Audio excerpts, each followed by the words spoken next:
That's when we come in. To Ren's creeping paranoia, the sky seemed to be growing darker above him, adjusting to the general vibe he was receiving from Francis and his words. Upon further inspection, however, Ren noticed that it wasn't the sky that was getting darker, but that everything around him was slowly becoming dimmer, as if some unknown force was gradually turning down the dial on the lights, allowing the shadows to flourish in a bitter blossom of decadence.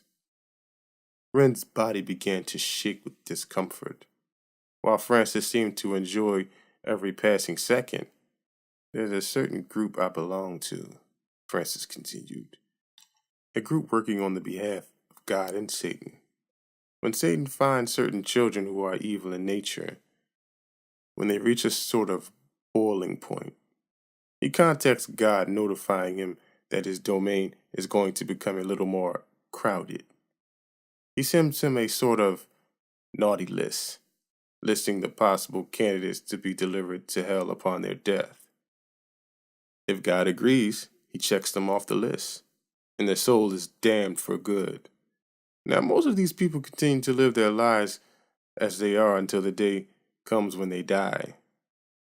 When they reach their eternal home of fire and brimstone, there are some exceptions to this rule, however. Some people are just too bad. They don't know when to stop. He likes to give them special treatment. He lets God know of these people. God determines if special actions is needed. And if it is, Satan informs his children, my brothers and sisters, to act on his behalf. God, Satan, myself and my siblings, judge, jury, executioner, Ren said with disdain. Nice to make your acquaintance. I do so love meeting the ones that Father finds to be the baddest of the bad. It was safe to say that Ren didn't fully understand all of what Francis was giving him. Not because of lack of attention, but simply a lack of believability. To think that the God and the devil were in cahoots with their own personal death squad.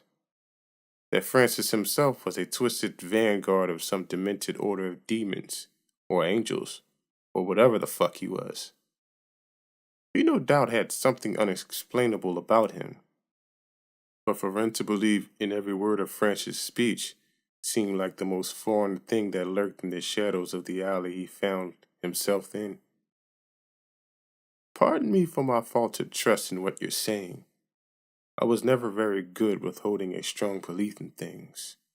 You're telling me I'm one of the worst people on this planet. I can think of plenty more people worse than me. People who have committed murder, rape, cheats, liars. Not a liar. Is that right?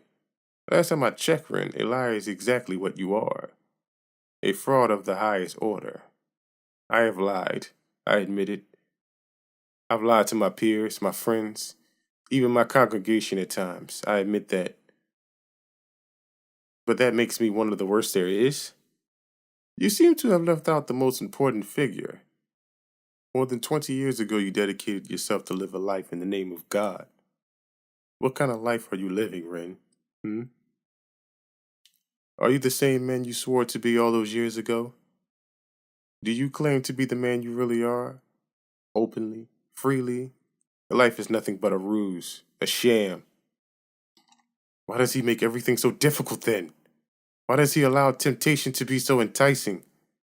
What have I done so wrong? But I shouldn't be condemned to hell so easily.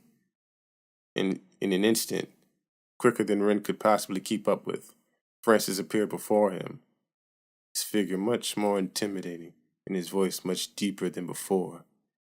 You are in no position to make that call, you filth. Francis shouted with dark malice. Ren reeled back in fear, throwing his hands up with little protection they'd give against a demon from the pits of hell.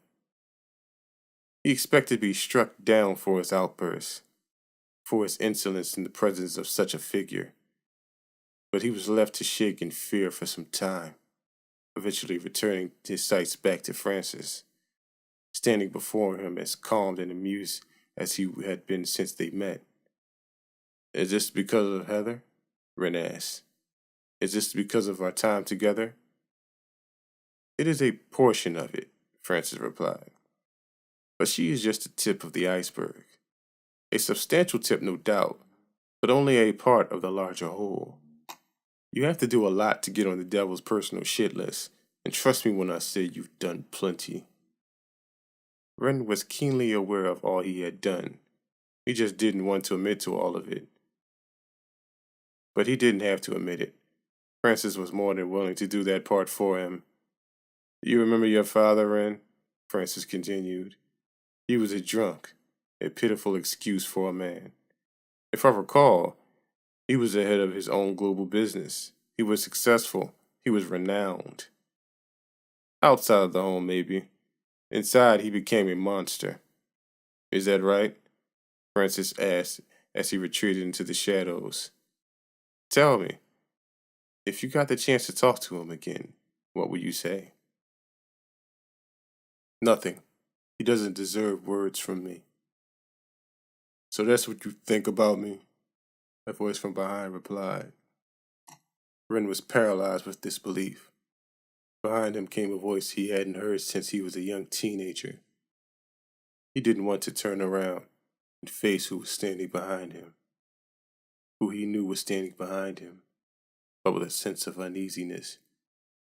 Ren eventually turned to see his dead father standing before him, wearing the same blood-soaked clothes as the night they found him in his study with a bullet hole in the back of his head. You're not real, Ren said. We found you in your study. I saw you lying dead, just as you look now. Does that make me any less of a stain on your mind, son? Father asked. That's a good word for you, a stain. You would come home from work and just start drinking like it was New Year's. Every night for dinner you would have a bottle of whiskey, and you wouldn't stop till the bottle was empty. You didn't even talk to us. Mom and I would just try to avoid you because we knew how you would get. You ever try running a Fortune 500 business? Do you know how much stress I had to deal with on a day-to-day basis? I would come home and be exhausted from work. I wanted to relax a bit, and even then I would still get phone calls about operations and concerns. I worked harder than anyone in that house. I put food on the table. I gave you a place to sleep and bathe. And I did all that. What the hell do you know about success, you fucking pissant? You're nothing but a priest who lives a sheltered lie. A sheltered lie. It was hard to believe his father was saying something like that. Ren began to relive the moments in his head. The night his father threw an empty bottle at him, only to miss his head by an inch. The night his father came home and beat his mother so hard he broke her collarbone. He told the paramedics she fell down the stairs, and they believed it too. I became a priest because of you, Ren replied. I thought there was more to life than having a worthless father, and I went out searching for it. You almost killed me. You almost killed Mom. The only reason we're alive is because you happened to kill yourself. I put a bullet in my head because of the stress, the depression. My father built a business, and I turned it into a global empire. You ever tried operating an empire, making sure every cog in the machine is turning just as it should? Become the leader of some national church, then come talk to me about stress. My business wouldn't have gone bankrupt if you would have just taken over. I didn't want to be anything like you. Is that so? How many times did you go into my study and find my gun? Ren thought back to his father's study in the bottom drawer of his desk that held the Smith & Wesson revolver. How heavy and cold it felt in his hands. How quickly it could have ended his father's life. How many times did you hold that gun and consider killing me with it? His father continued. I know that for a year you were contemplating whether you should unload the entire cylinder in me. All 6 rounds, right in my chest. You came close one night, walked right into my room while I was sleeping, and aimed the barrel straight at my forehead. How old were you then? 13? You should have pulled the trigger and saved me the trouble. But I didn't. I put the gun back and went to my room.